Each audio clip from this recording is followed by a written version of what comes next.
Welcome to Strand 4, Self-Portraits in Art History, looking at self-portrait method in history. I'm the chair, Anne Koval, and I'd like to start by introducing Lara Perry.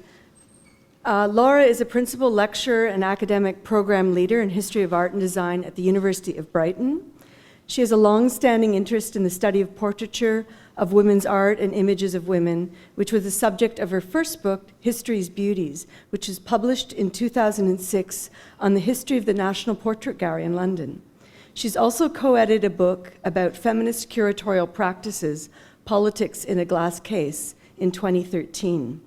She is presently at work on a study of vernacular portraiture and social networks in Victorian England. So I'd like to welcome Lara.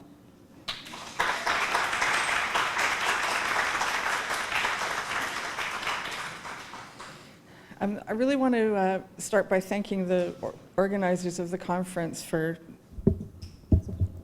inviting me today, which is quite a flyer, actually, because while I know something about portraits and about women's portraits, I don't know anything about Canadian art or art in the 1930s even. So this was a real new research adventure for me.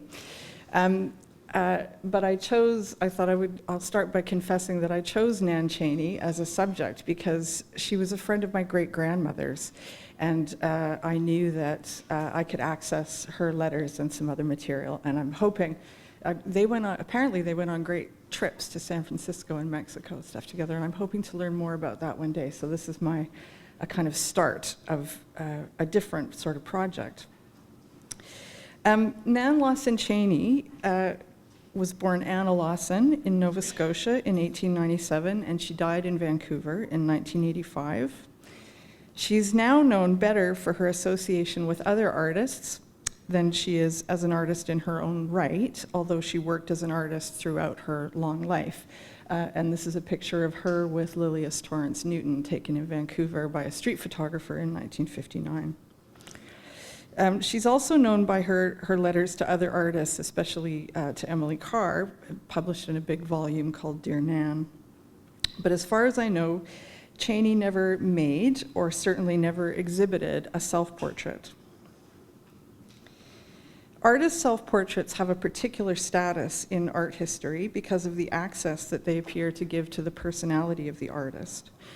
For historians of women's art, the study of self-portraits has been less concerned with biographical or psychological insight usually than it has been with the self-portrait as a point of access to women's understanding of themselves as artists and through their representation of artistic identity either through literal or metaphorical devices in their self-portraiture. And the most powerful visual metaphor for the revelation of the artist, whether it's the revelation of their personality or of their status as artists, is traditionally the metaphor of the mirror. And I was thinking about titles of books about women's self-portraiture. So for example, one was Mirror, Mirror was the name of an exhibition of women's self-portraits that Liz Radil organized at the National Portrait Gallery in 2002, and there's a book about that. Marcia Miskimen wrote The Art of Reflection, Women's Artist Self-Portraiture in the 20th Century. Frances Borzello's book, Seeing Ourselves, Women Artist Self-Portraits. The mirror is often an important tool of self-portraiture, and the combination of self-scrutiny and self-presentation, which is suggested by the presentation of a mirror image, is a powerful one for understanding the self-portrait and the model of the self-portrait.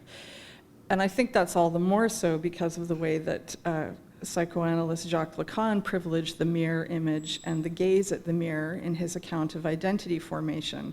And that account has arguably dominated the study of self-representation and representations of people more broadly, probably for 3 decades. But in this paper, as in many others in this conference and in the artist herself exhibition, the works that were selected for that, I want and I need to dispense with the idea of the mirror image as the primary tool model of the self-portrait.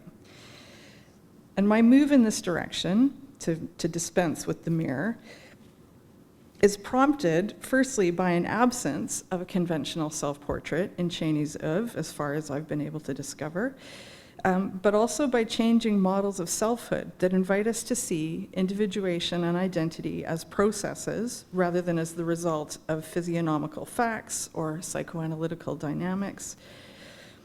The rise of phenomenological accounts of selfhood, I'm not myself today,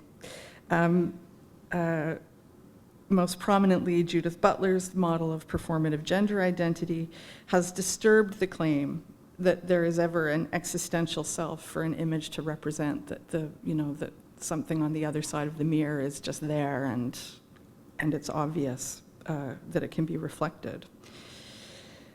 And if, as Butler's argument goes, ourselves are in a state of constant production and adaptation to ephemeral contexts, as we heard about Emily Carr in her transitional moments yesterday and traveling, and that's the moment at which your Canadianness can emerge when you're in Britain, right?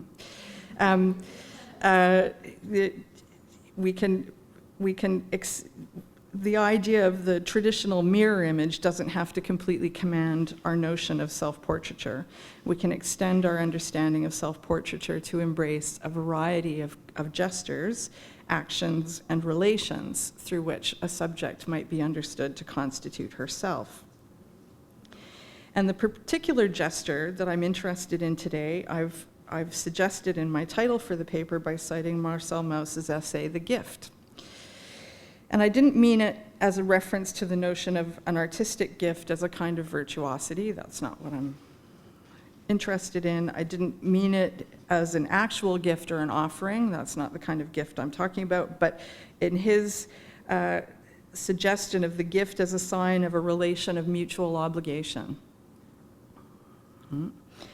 Mauss's essay articulates the idea that objects, such as portraits, can mediate social commitments, that they are a sign of obligations between individuals who give and receive as a way of confirming and affirming the relationship that they have with each other. So Mauss's observation that material goods can stand in for the persons who enter into gift-giving relationships can hardly be more apposite than in the case of portraiture.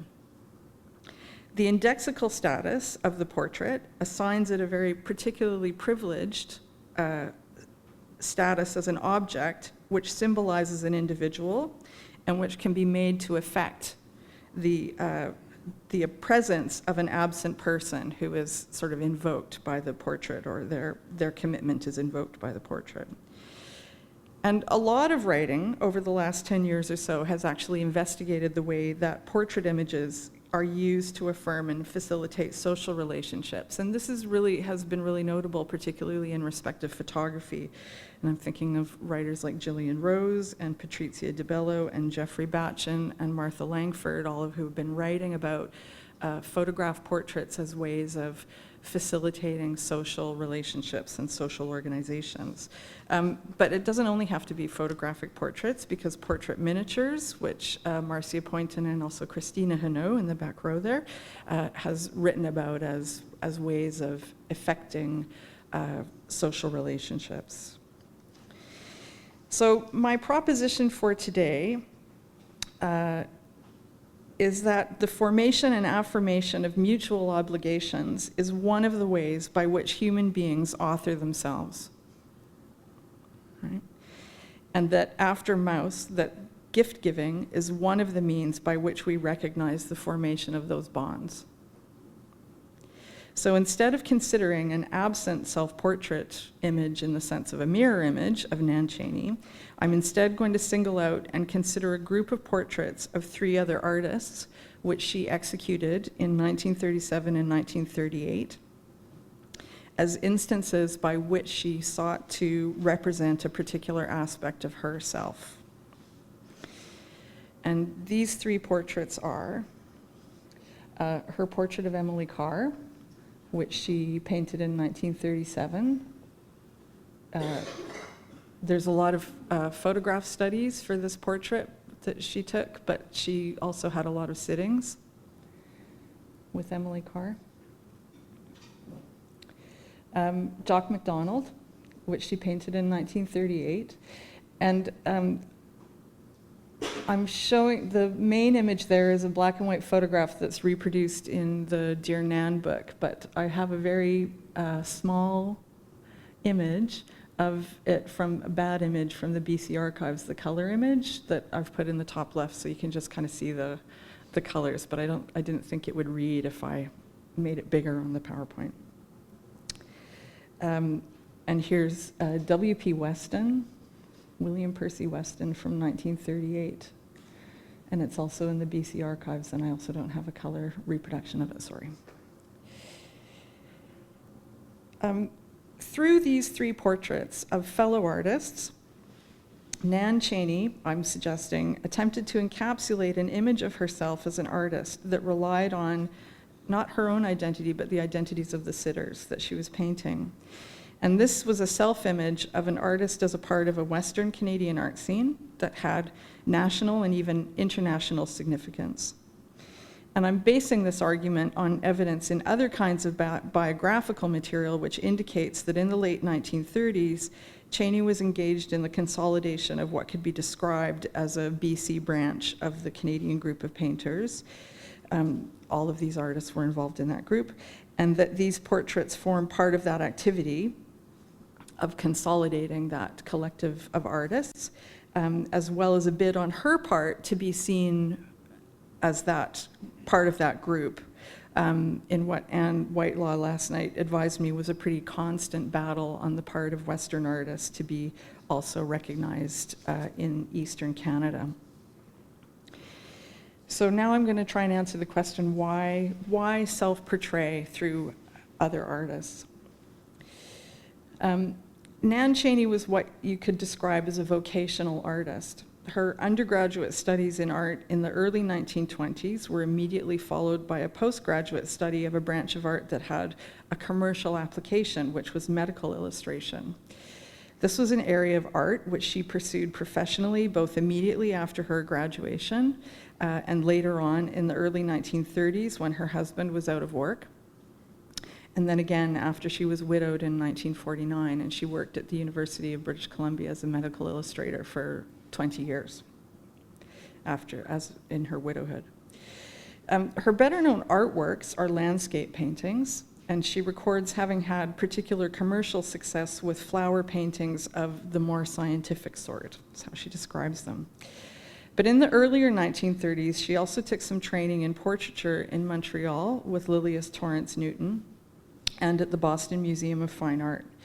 And I think from reading her correspondence that this interest in portrait painting, which she evinced in the 1930s, constituted a kind of upskilling away perhaps from a book called Tumors of the Kidney, which she was working on in the mid-1930s, as well as a kind of diversification of her artistic practice into a field which might attract some commissions.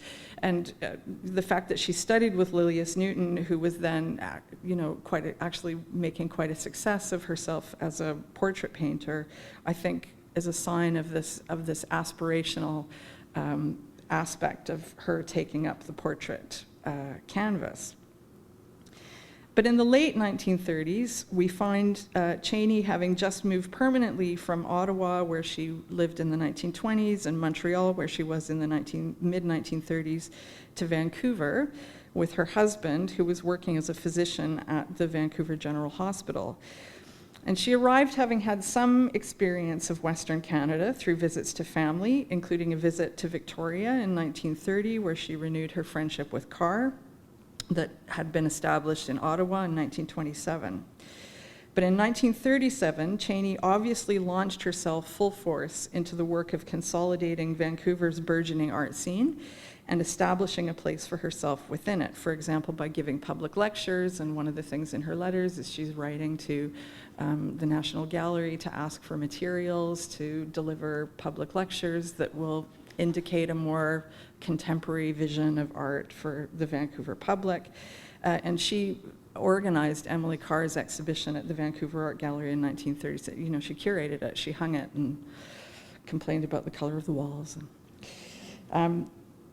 So it was during this time, this late 1930s, that Cheney launched her portrait practice, and portraits formed a significant element of the show, which she mounted at the fairly new Vancouver Art Gallery in 1938.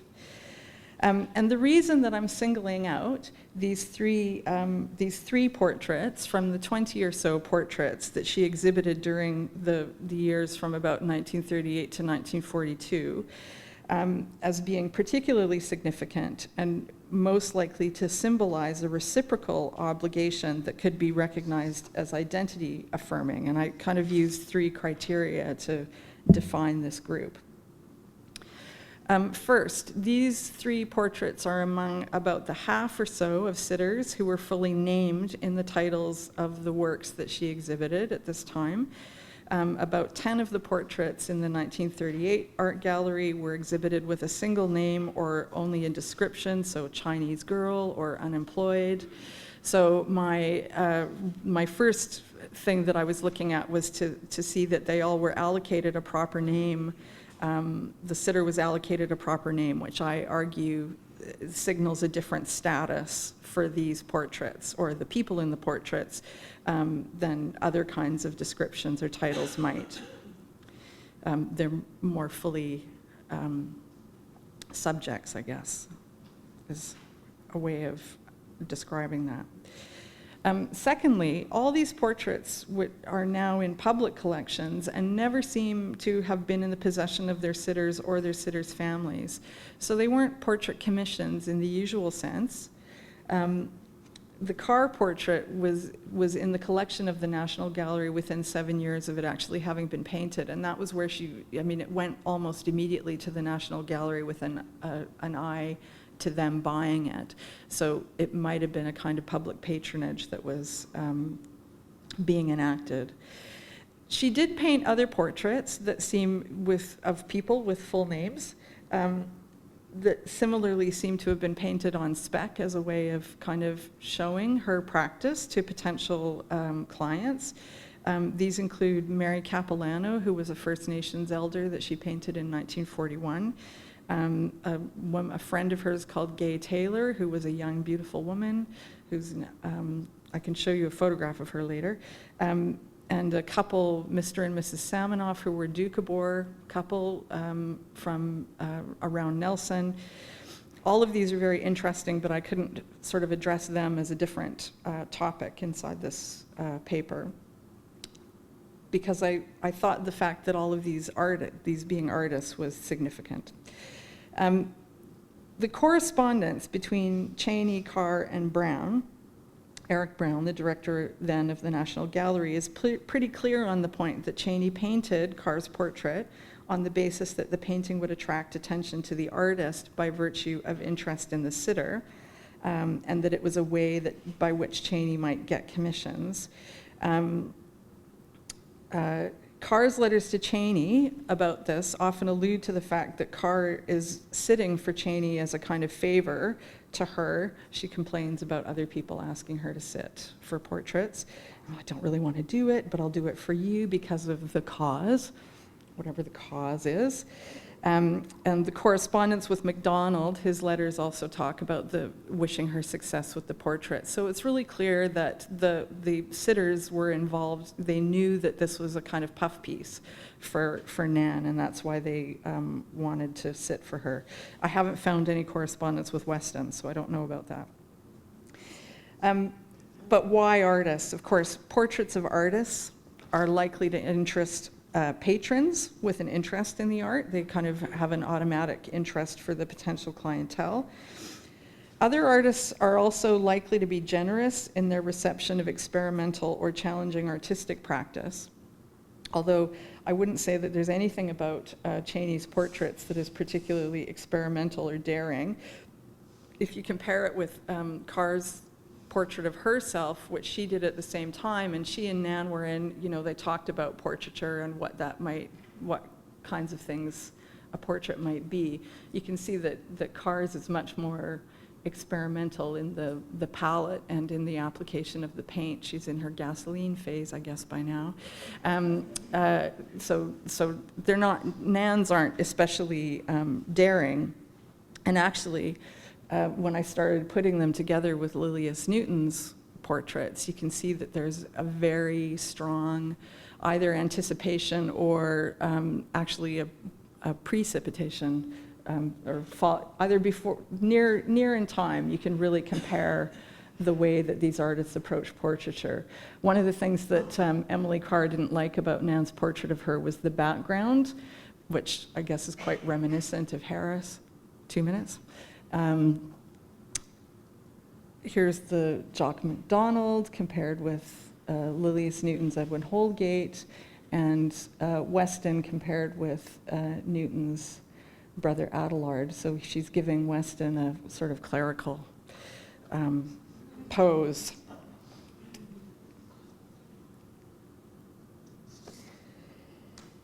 I think the invitation to identify Nan's work with Newton's is really deliberate on her part, that she was associating herself through study and imitation with an artist who was successful. The familiarity of the aesthetic strategies of Nan's canvases, the coherent range of tones, the flat areas of color, the restricted use of background detail, they're all kind of characteristic of a sort of style that was quite accepted by this time. And when Eric Brown wrote to Nan about the portrait, he said, if AYJ saw it, if Jackson saw it, he would, I think, invite it to the group show, but you might prefer the RCA in November.